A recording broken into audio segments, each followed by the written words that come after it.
Assalamualaikum warahmatullahi wabarakatuh. Alhamdulillahirabbil alamin wassalatu wassalamu ala asrafil anbiya'il mursalin wa ala alihi wa sahbihi ajma'in. Amma ba'du. Puji syukur kita panjatkan kepada Allah Subhanahu wa taala atas limpahan rahmatnya. Pada kesempatan malam hari ini kita masih bisa dipertemukan dalam acara rutin kita, yaitu kajian tafsir Ibnu Katsir. Selawat salam semoga tetap tercurah kepada uswatun hasanah kita Nabi Muhammad sallallahu alaihi wasallam. Ya, kita nantikan doa syafaatnya di yaumul akhir nanti. Amin ya rabbal alamin.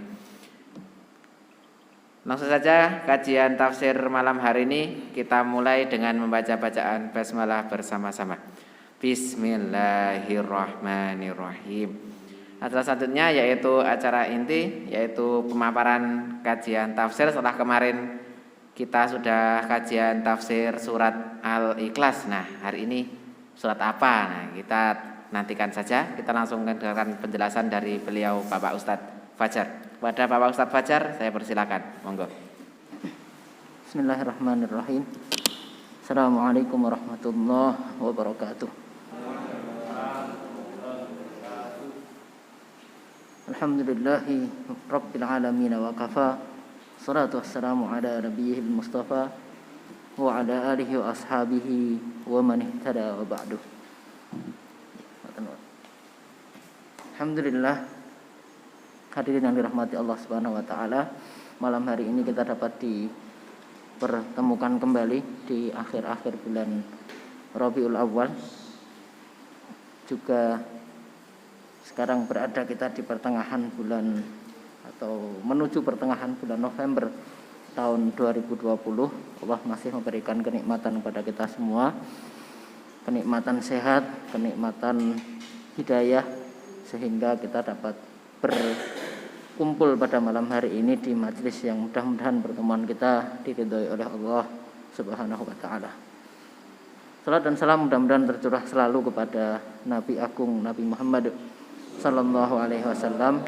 Mudah-mudahan tercurahkan juga kepada para sahabat, keluarga beliau, juga para tabi'in, para tabi'it tabi'in, dan seterusnya pengikut-pengikut beliau hingga nanti akhir zaman. Mudah-mudahan termasuk juga tercatat sebagai pengikut beliau adalah kita semua yang pada malam hari ini bersama-sama berkumpul di Masjid Ismail ini untuk mengkaji sebagian dari ayat-ayat Allah Subhanahu wa taala. Hadirin yang dirahmati Allah Subhanahu wa taala, ya, karena kita temu tatap muka ini ya. Ini kalau temuan online itu biasanya suka ada hadirin dan hadirat gitu ya. Maksudnya adalah hadirin itu karena sinyalnya bagus, hadirin masuk gitu. Nanti kalau sinyalnya hilang, hadir out, ya, keluar dari forum gitu. Ya, kalau sini sekarang hadirin semua, meskipun statusnya hadirat gitu. Ya, baik. Alhamdulillah, insyaallah malam hari ini kita lanjutkan kajian kita. Mungkin sekaligus biar nanti klop dengan substansi yang kita kaji. Kajian kita barangkali tidak tepat kalau disebut kajian tafsir Ibnu Katsir, mungkin kita sebut kajian tafsir saja. Karena nanti referensinya dan juga termasuk metodologinya tidak sepenuhnya mengikuti atau merefer pada tafsir Ibnu Katsir ya. Ini ada beberapa referensi yang juga kita baca di luar tafsir Ibnu Katsir ya, meskipun ada juga karena mungkin beberapa tafsir itu juga ada yang menulis dengan atau merefer pada suatu riwayat yang sama yang juga dikutip oleh Ibnu Katsir dalam tafsirnya. Tetapi kontennya lebih banyak diskusi kita setelah kita berjalan beberapa kali ini tidak sesaklek metodenya Ibnu Katsir, tapi justru malah lebih banyak keluar dari metode beliau. Kita tahu kalau tafsir Ibnu Katsir itu salah satu tafsir yang berriwayah. Berriwayah itu artinya ayat Al-Qur'annya dijelaskan dengan riwayat hadis. Tapi dalam beberapa kajian kita, termasuk juga malam hari ini, nanti kita lebih banyak kontennya itu tafsirnya bil makna, dengan pemaknaannya, bahkan beberapa di antaranya mungkin termasuk tafsir birra'yi, dengan pemaknaan dari sisi logika, dari bahasanya dan seterusnya. Oke. Mungkin lebih nyaman begitu. Gitu ya. Tapi ala kulli hal kita semua mengkaji bagian dari ayat-ayat Al-Qur'an. Insyaallah kemarin kita mengkaji Al-Ikhlas, kita lanjutkan saja ke surat berikutnya. Malam hari ini kita mendiskusikan surat setelah Al-Ikhlas berarti Al-Falaq. Ya, ikhwah fillah rahimakumullah, hadirin hadirat yang dirahmati Allah. Surat Al-Falaq ini kalau riwayat turunnya turun satu paket bersama dengan surat An-Nas. Jadi dua surat ini turun bersamaan. Dari sisi nuzulnya, asbabun nuzulnya, dua surat ini turun bersamaan. Al-Falaq dan Al-Ikhlas ini turun bersamaan. Dalam banyak riwayat yang dikutip oleh para ulama, kejadian yang melatar belakanginya adalah peristiwa disihirnya Nabi Muhammad Sallallahu Alaihi Wasallam oleh orang Yahudi. Jadi ini kejadian Nabi itu kena serangan sihir. Dan karena sihir itu beliau sakit lumayan parah gitu. Jadi sakitnya bukan sekedar masuk angin dikeroi mari gitu ya. Tetapi sakitnya ini lumayan keras, sehingga kemudian nantinya dikabarkan oleh Jibril alaihissalam menyampaikan kepada Nabi bahwa ya Muhammad, kenapa kamu sekarang sakit, kurang lebih gitu ya. Kenapa kamu sekarang sakit? Kamu sakit karena kamu diserang oleh sihir yang dilakukan oleh seorang Yahudi. Ini menarik, kisah ini menarik karena apa? Karena selevel Nabi saja kena pengaruh sihir. Ya, selevel Nabi kena pengaruh sihir. Ini menunjukkan betapa kita juga harus kemudian berhati-hati. Selevel Nabi saja kena sihir, apalagi kita gitu. Itu meskipun bukan berarti bahwa Nabi bukan berarti kita merendahkan Nabi, beliau juga bisa kena sihir, tidak. Tetapi lebih pada selevel Nabi saja bisa kena pengaruh sihir, apalagi kita kalau tidak menjaga diri. Kalau kita tidak menjaga diri atau kalau kita tidak memohon perlindungan kepada Allah Subhanahu wa taala, begitu. Ya. Jadi bukan bermaksud merendahkan Nabi, bukan. Tentu bahwa kejadian Nabi disihir itu sudah skenario Allah Subhanahu wa taala sedemikian sehingga kita bisa mengambil pelajaran. Semua kan kehendak Allah gitu ya. Seperti itu. Nah, itu dari sisi peristiwanya. Nanti kalau dari sisi kontennya, konten surat Al-Falaq ini, kalau kemarin kita membaca surat Al-Ikhlas itu berbicara tentang kemurnian tauhid ya. Ikhlas itu murni artinya ya. Kemarin kita sempat singgung apa bedanya murni dan asli itu ya. Ada susu murni yang ternyata tidak murni itu kan. Susu murni rasa stroberi itu kan enggak murni lagi. Misalnya ya. Kalau kemarin kita bicara tentang kemurnian tauhid, nanti surat Al-Falaq dan surat An-Nas ini diantaranya menyinggung sesuatu yang menyelisihi kemurnian tauhid, yaitu terkait dengan sihir. Kita semua paham bahwa sihir itu dalam Islam hukumnya adalah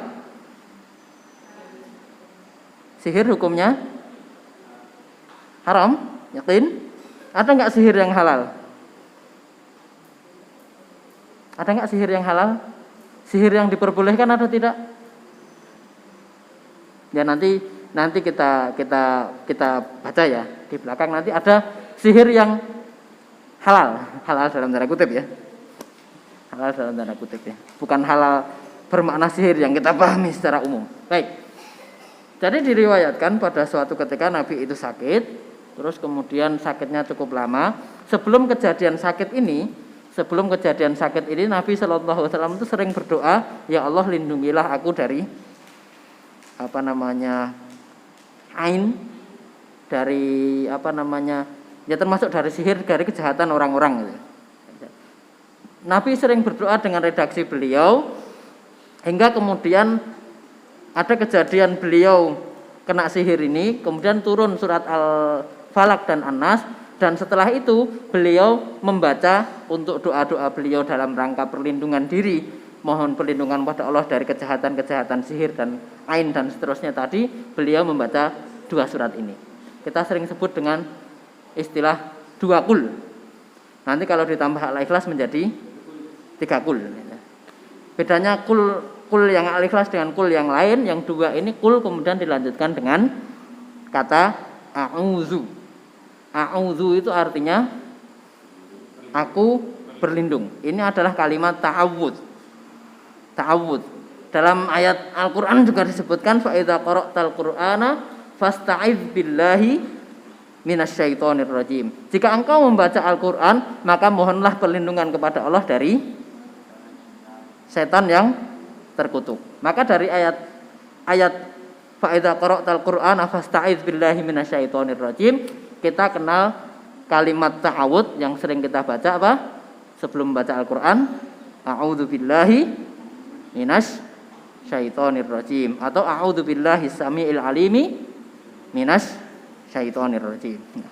Itu memohon perlindungan.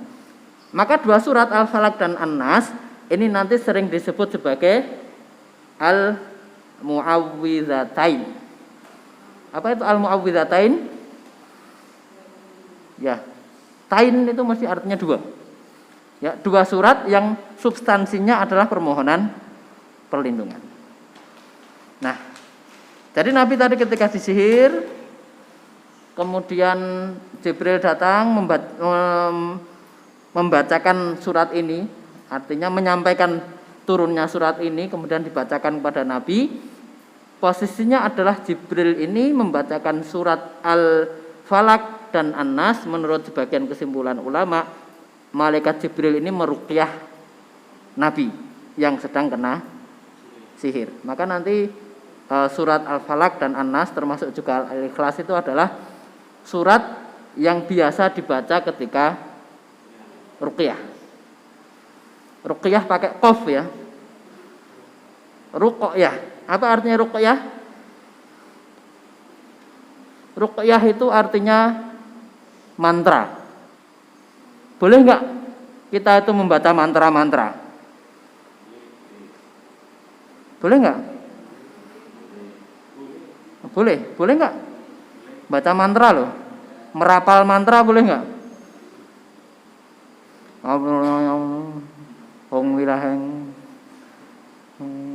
Apa? Boleh enggak kita merapal membaca mantra? Boleh enggak? Ya. Nah, mantra itu nanti makanya ada 2. Ruqyah itu nanti ada 2. Satu adalah ruqyah yang syar'iyah, 2 ruqyah yang ghairu syar'iyah atau disebut syirkiyah. Ruqyah yang syirkiyah itu apa? Ya mantra-mantra dalam pengertian sebagaimana dipahami masyarakat itu ya. Itu mantra yang hukumnya adalah syirik. Tetapi secara bahasa ada ruqyah syar'iyah, mantra yang sesuai syariah. Itu apa? Ya bacaan-bacaan Al-Qur'an, bacaan zikir itu juga adalah secara bahasa namanya adalah mantra. Tetapi beda antara mantra sihir dengan mantra ruqyah syariah.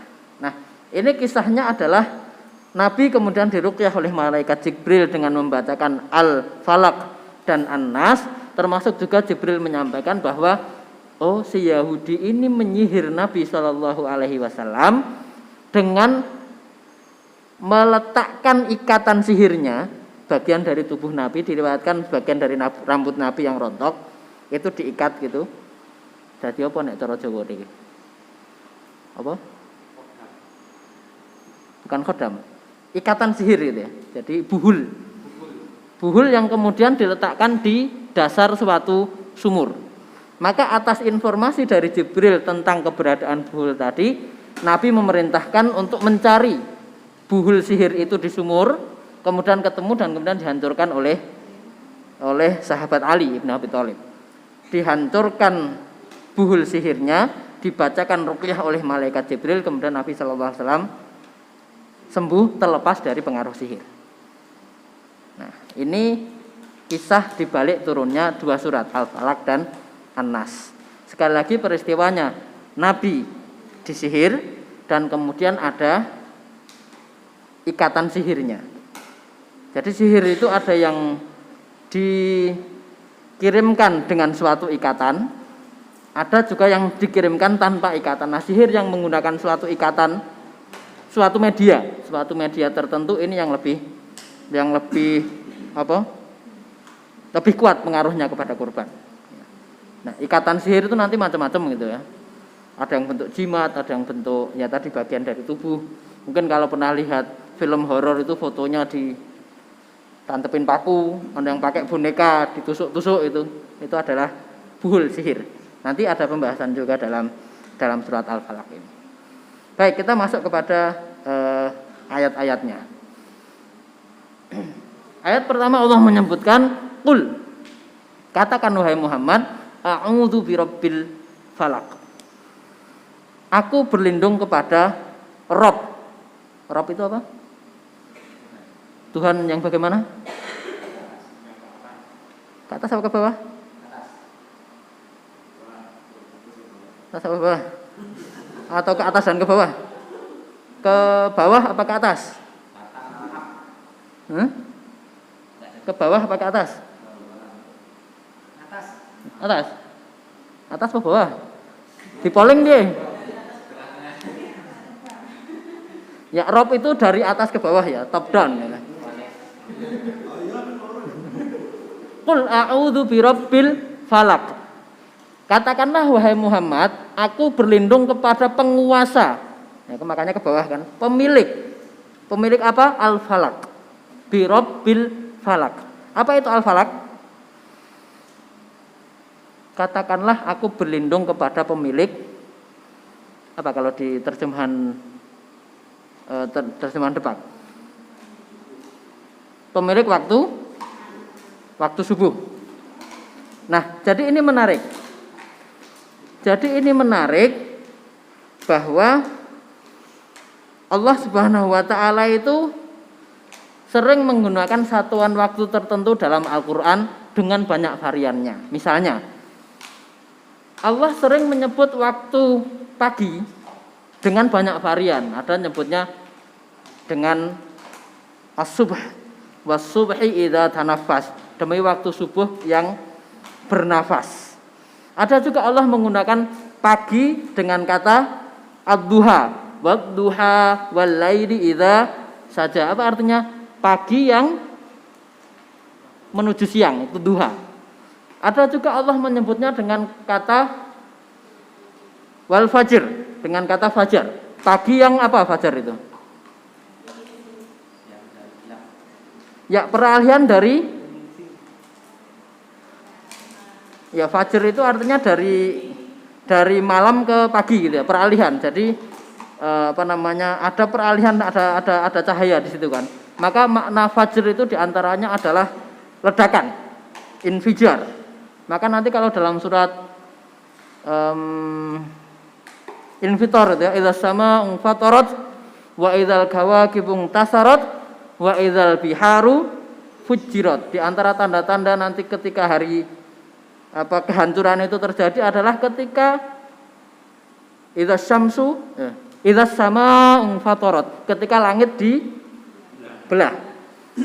Wa idzal kawakib itu bintang-bintang, dan bintang-bintang rontok berguguran. Wa idzal biharu fujirat, dan ketika laut itu meluap, meledak gitu ya. Maka hati-hati, di sini ada yang namanya fajar itu suka meledak-ledak. Ya, di antaranya ada ledakan gitu ya. Apalagi kalau namanya saya itu Fajar Cahyanto, udah Fajar Cahaya. Akhirnya overdosis. Hasilnya jadi kosong. Itu Fajar Cahyanto itu karena overdosis, jadi kosong. Udah Fajar Cahaya, overdosis. Ya, jadi makna infijar, ledakan. Jadi maknanya ledakan, berubah. Jadi malam menjadi menuju pagi dan siang. Ada juga varian sebutan nama pagi yang lain itu adalah ghudu, al-ghudu. Ada nanti bil ghuduwi wal asal, ada juga bil ghadati wal asyi yuriduna wajhah. Jadi pagi. Pagi kalau wudu itu pagi ketika orang bergeliat. Ketika orang memulai aktivitas. Kalau yang sekolah ya mulai siap-siap mandi, sarapan pagi, siap-siap berangkat sekolah. Yang kerja juga sama. Nah, yang petani mau ke sawah berarti yang nyiap ke pacole, nyiap ke bekale terus berangkat ke sawah. Yang ke pasar ya mulai macam-macam. Semuanya pagi. Cuman mungkin paginya beda, ada yang pagi jam 6, ada yang pagi jam 5, ada yang lebih pagi. Yang ke pasar mungkin lebih pagi lagi. Tetapi semuanya itu sebentar. Maksudnya apa? Menyiapkan dan kemudian berangkat menuju kesibukannya. Itu al-ghudu. Nah, pagi yang disebutkan dalam surat ini adalah al-falak. Qul a'udzu birabbil falak. Aku berlindung kepada penguasa waktu pagi dengan makna al-falak. Apa itu al-falak? Subuh yang gimana? Makna falak itu begini. Nanti ada ayat Al-Quran menyebutkan falikul habbi wan nawa, yang memecahkan bebijian. Pernah lihat biji apa ya? Biji durian. Tukulan durian pernah lihat? Tukulan durian itu kan bijinya diangkat, terus ya toh, bijinya munggah gitu. Kalau itu contoh yang paling enak. Jadi dia akarnya keluar, terus akarnya itu masuk ke tanah gitu, terus nanti batangnya naik mengangkat bijinya itu, terus kemudian nanti pecah terus jadi daun, ya kan? Nah, itu falikul habbi wan nawa, dalam suatu ayat disebutkan yang memecah biji kemudian tumbuh tunas baru. Nah, megar ya, seperti itu. Nah, maka makna al-falak ini adalah subuh dalam arti tunas. Kapan gitu? Ya kira-kira barangkali sesaat sebelum fajar berarti. Jadi subuh permulaan. Jadi tadi makna subuh banyak ya. Subuh yang permulaan, pagi yang permulaan, pagi ketika cahaya mulai muncul itu namanya fajar.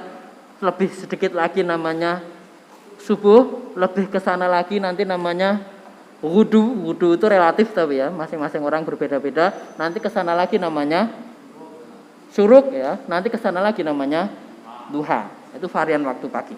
Dan Allah di sini menunjukkan bahwa semua satuan waktu itu semuanya berada dalam genggaman kuasa Allah. Allah yang menguasai pagi dengan segala variannya, Allah yang menguasai siang dengan segala variannya, Allah yang menguasai sore dengan segala variannya, Allah yang menguasai malam dengan segala variannya. Nah, katakanlah wahai Muhammad, aku berlindung kepada penguasa pagi. Berlindung dari apa? Min syarri ma khalaq. Dari kejahatan apa saja yang ia ciptakan. Ya, dari kejahatan siapa saja yang Allah ciptakan. Jadi Allah ciptakan segala sesuatu itu ada yang baik, ada yang buruk. Kalau Allah ciptakan manusia, ada manusia yang baik, ada manusia yang jahat, ya kan? Kalau Allah ciptakan hewan, ada hewan binatang yang baik, maksudnya jinak, ada binatang yang buas, gitu kan? Kita semua berlindung dari kejahatan semua makhluknya.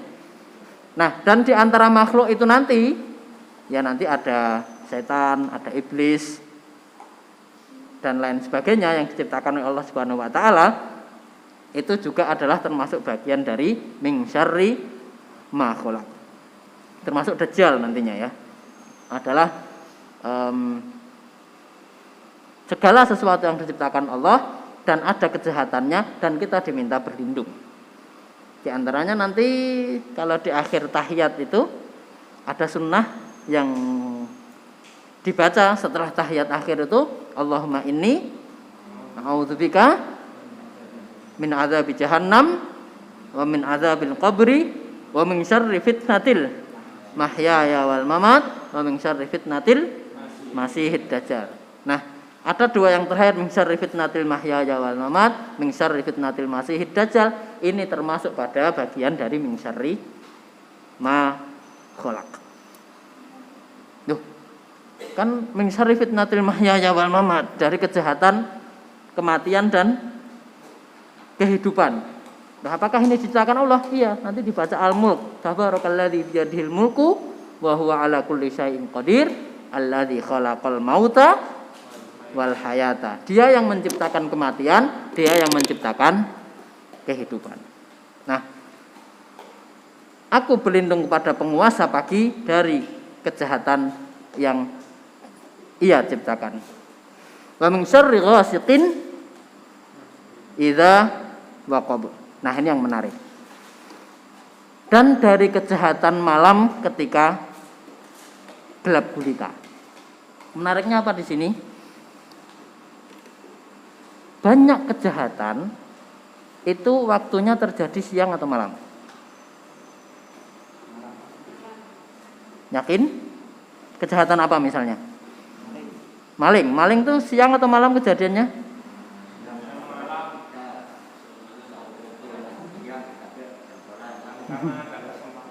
Oh ya, bukan hanya karena niat pelakunya, tapi karena juga ada kesempatan gitu. Waspadalah gitu, kata Bang Napi. Ya, ada kejahatan-kejahatan yang umumnya terjadi di waktu malam, tetapi bisa juga terjadi di waktu siang. Misalnya tadi kejahatan pencurian, umumnya terjadi di waktu malam, tapi bisa juga terjadi di waktu siang. Nah, sekarang siang bolong, saya nggak tahu kalau ada siang bolong berarti ada malam buntet gitu ya. Nggak tahu kenapa disebut dengan istilah siang bolong gitu ya. Jarene iki maling kok kurang gawean, awan-awan kok nyolong ngono.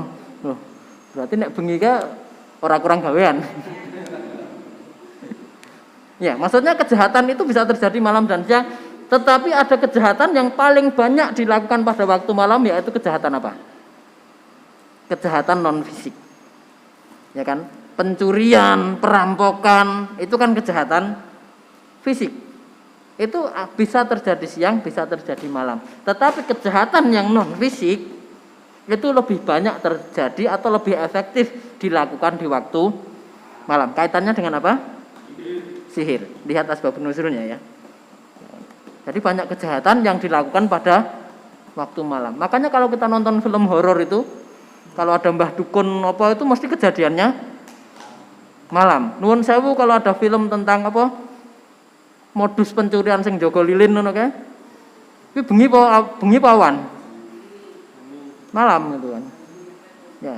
Banyak kejadian-kejadian yang menggunakan sihir itu terjadi di waktu malam. Maka kalau dibedakan kejahatan fisik dan kejahatan non fisik, ada kejahatan non fisik yang efektif paling banyak dilakukan di waktu malam, dan kita di semua makanya diminta berlindung kepada Allah yang menguasai malam itu. Kenapa? Karena kalau malam biasanya kita tidur. Kalau kita tidur itu kita punya kuasa enggak? Kesaktiannya dalam tanda kutip itu muncul enggak? Jangankan untuk melawan, kadang-kadang tidur itu kita apa yang kita lakukan aja kita enggak tahu gitu kan. Nah, makanya nanti di antara penjelasan tentang ayat atau surat-surat ini adalah Rasul Shallallahu Alaihi Wasallam mencontohkan, makanya sebelum tidur bacalah 3 surat ini, 3 kul huwallahu ahad, kul a'udzu birabbil falaq, kul a'udzu birabbin nas. Dalam riwayat disebutkan selesai membaca surat itu tiupkan di kedua tangan, telapak tangan, dan kemudian usapkan rata ke seluruh bagian tubuh. Itu adalah perlindungan. Dan nanti maka doa berikutnya adalah bismika Allahumma ahya wa bismika amut, pasrah. Nanti dalam doa yang lain bismika rabbi wa wada'tu jambi wa bika arfa'u. Intinya apa? Ya Allah, gampangannya ya Allah, aku harus turu, pasrah. Kalau sudah tidur itu saya nggak punya apa-apa, pasrah semuanya ya Allah. Aku serahkan diriku pada perlindunganmu. Ya, dari kejahatan malam ketika gelap gulita. Ya kan? Ada kejahatan yang efektif dilakukan pada waktu malam, yaitu kejahatan sihir. Min syarri ma khalaq wa min syarri ghasiqin idza waqab wa min syarrin nafasati fil uqad. Dan dari kejahatan para penyihir yang meniupkan mantra-mantra sihirnya, meniupkan pengaruh-pengaruh sihirnya fil uqad, pada suatu atau pada banyak uqad. Uqad itu jamak dari akad. Akad itu adalah ikatan. Maka ada akad jual beli, ada akad nikah, ada akad sewa menyewa. Akad itu artinya apa? Ikatan. Nah, uqad itu ikatan-ikatan sihir. Tadi di depan saya contohkan bahwa Nabi itu disihir dengan ikatan berupa rambutnya ditambah apa macam-macam terus cemplung ke sumur. Nanti barangkali nun sewu nanti pada banyak hal, misalnya yang berdagang bisnis, saingan bisnisnya ngirim ke muncul ke kembang, muncul ke air sihir misalnya, itu juga banyak terjadi. Ini kalau dibahas nanti panjang lebar ya. Tetapi prinsipnya ada modus kejahatan itu gitu. Ada modus kejahatan dengan sihir itu dan kita diminta berlindung. Min syarrin nafasati fil uqad. Dari kejahatan para penyihir. Nafasat itu makna pertama adalah para penyihir secara umum. Tetapi ada makna kedua yang ini dipilih oleh tafsir terjemahan Departemen Agama, Kementerian Agama, tetapi sebenarnya tidak lebih populer daripada yang pertama tadi di kalangan ahli hadis.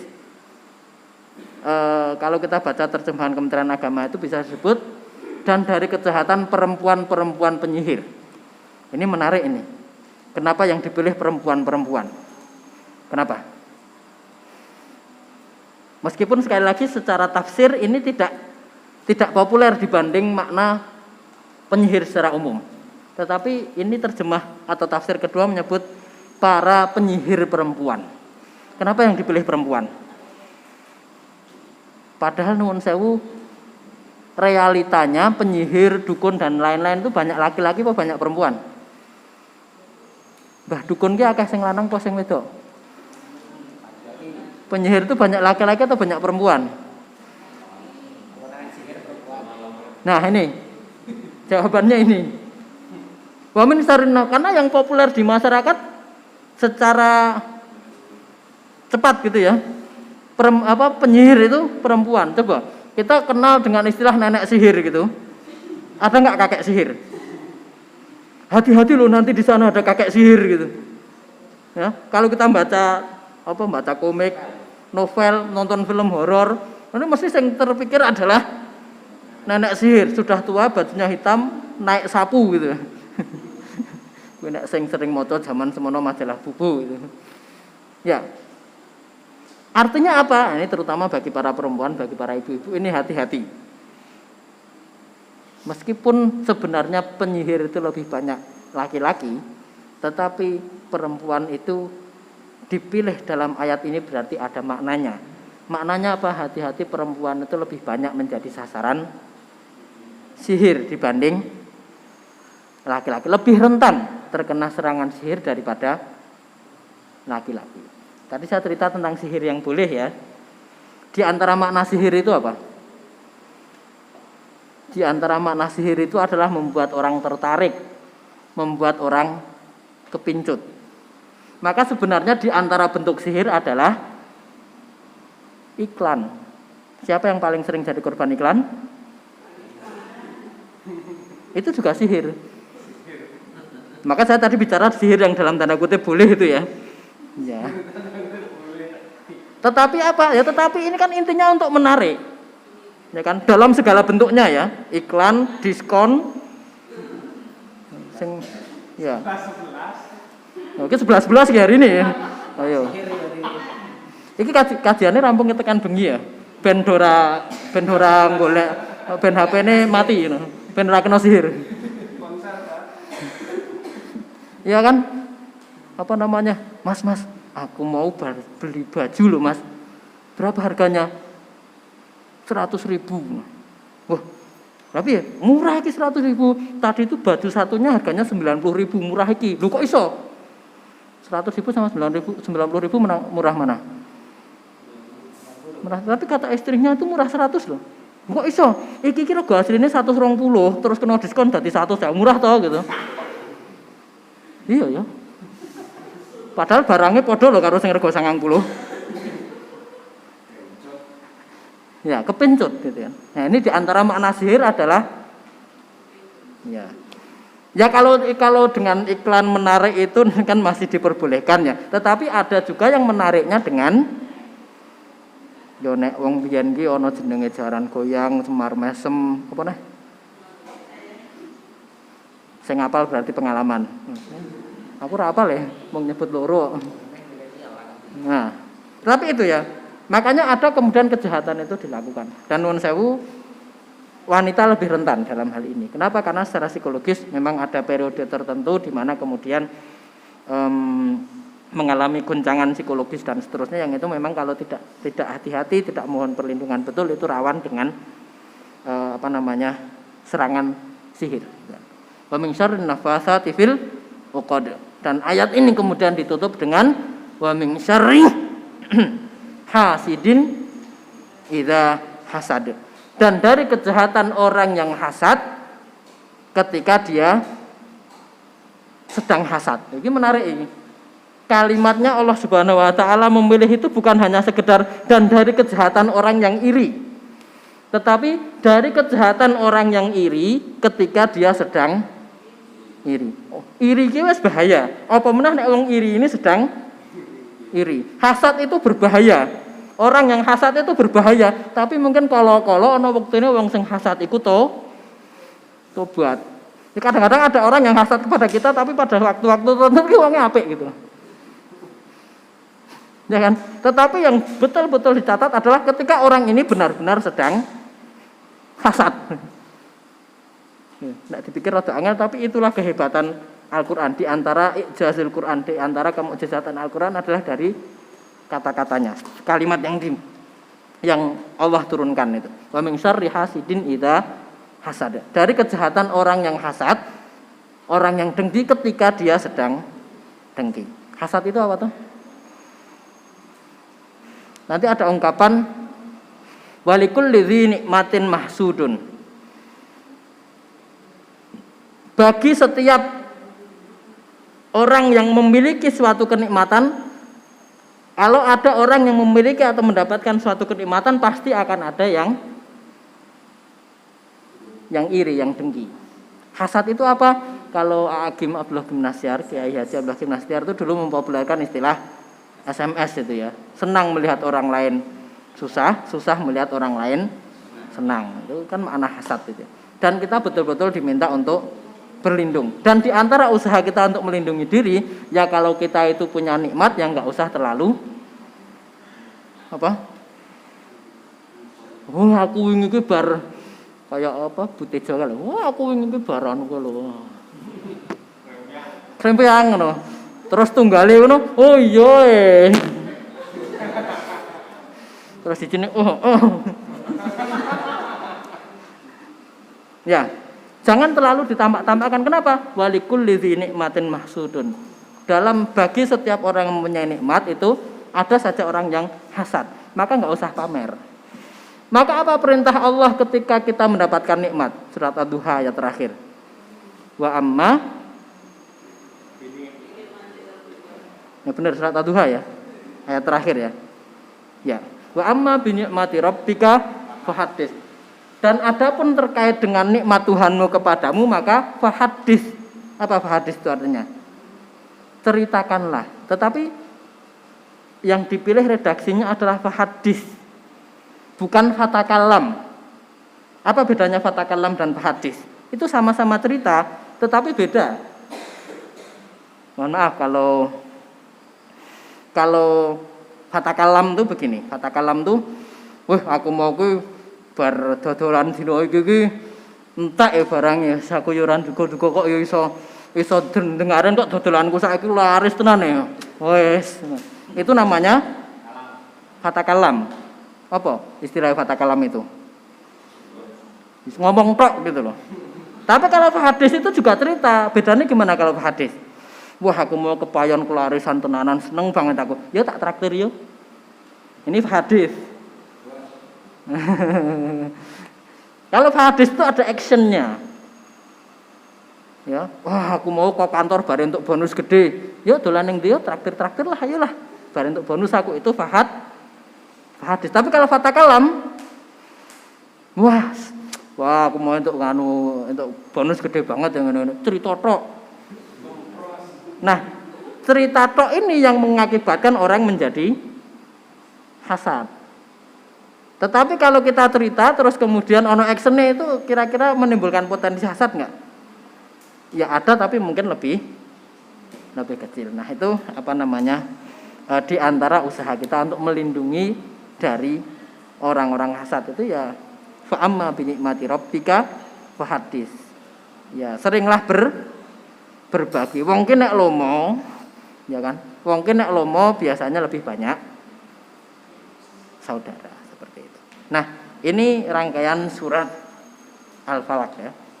Kita diminta berlindung kepada penguasa malam, dan kalau Al-Falaqnya sendiri adalah ketika berubah menjadi pagi dari beberapa kejahatan tadi ya, kita semua diminta berlindung kepada Allah Subhanahu wa taala dari kejahatan semua ciptaannya, dari kejahatan yang banyak dilakukan pada malam hari, utamanya ada kejahatan sihir yang ditiupkan pada ikatan-ikatan sihirnya, dan dari kejahatan orang dengki ketika orang dengki itu sedang dengki. Wallahu a'lam. Ini beberapa yang saya bisa sampaikan. Saya kembalikan pada yang mandu acara. Aku minkum. Assalamualaikum warahmatullahi wabarakatuh. Kita lanjut ke acara selanjutnya, yaitu penutup. Marilah kajian tafsir pada malam hari ini kita tutup dengan membaca bacaan hamdalah dan doa penutup majelis. Alhamdulillahirabbil alamin. Subhanakallahumma wa bihamdika asyhadu an la ilaha illa anta astaghfiruka wa atubu ilaik. Sampai jumpa di pertemuan selanjutnya. Assalamualaikum warahmatullahi wabarakatuh.